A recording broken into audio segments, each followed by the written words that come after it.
Lord Farquaad versus the fairy godmother, who was more evil?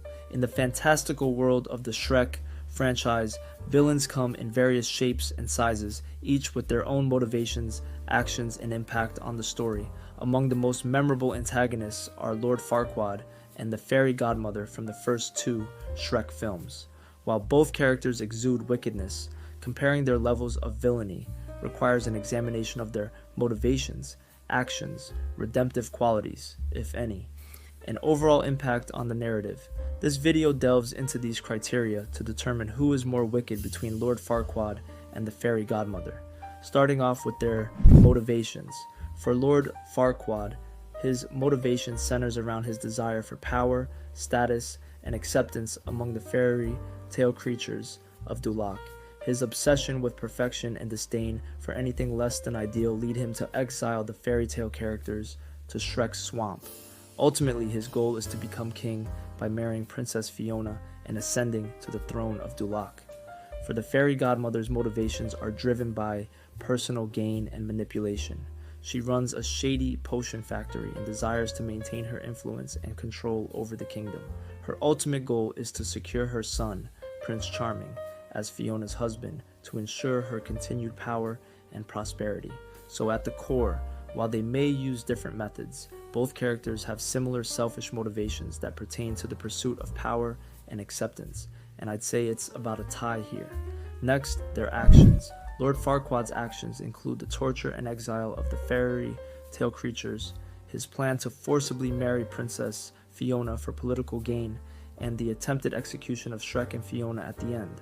On the other hand, the fairy godmother's actions are equally nefarious, if not more so. She attempts to eliminate Shrek using mercenaries, conspires to force Fiona into a relationship with Prince Charming via a magic potion, and manipulates King Harold into agreeing to her plan by blackmailing him.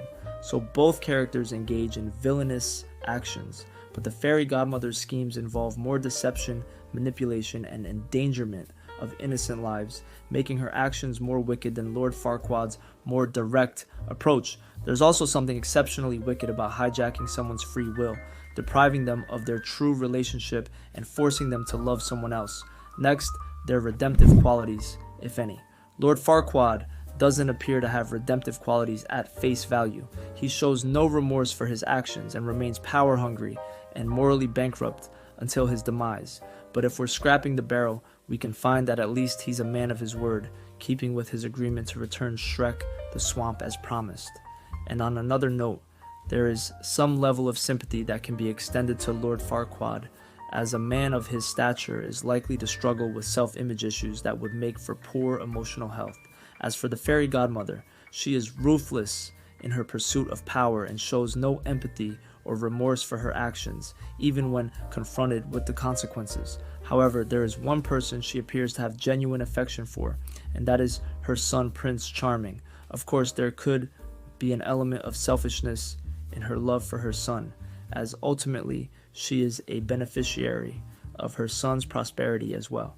But overall, her relationship with Prince Charming appears to be genuine, and she does come across as sincerely caring for his welfare. And now for their impact. Lord Farquaad's impact on the story is significant, as his actions set the events of Shrek into motion. His mistreatment of fairy tale creatures leads Shrek on his quest to reclaim his swamp and rescue Princess Fiona, driving the plot forward. The fairy godmother's impact is equally profound, as her manipulations drive much of the conflict in Shrek 2. Her schemes threaten Shrek and Fiona's relationship, endanger the lives of multiple characters, and ultimately culminate in a dramatic confrontation at the film's climax. For the verdict, both characters have a significant impact on the narrative, but the fairy godmother's actions have wider-reaching consequences and drive more of the conflict in her respective film.